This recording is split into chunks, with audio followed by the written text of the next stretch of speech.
your car is able to receive the over-the-air updates for its software. Every time there is one available, you'll see a notification on your infotainment screen.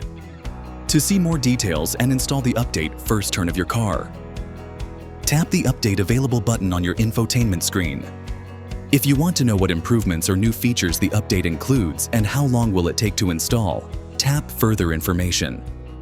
You will also see more information on how to proceed with the update. If you're okay with the time the update will take, tap Install. You'll have to lock your car and leave it for safety reasons. Then the update will start.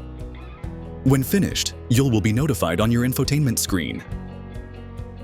Just tap OK and enjoy your newly updated vehicle.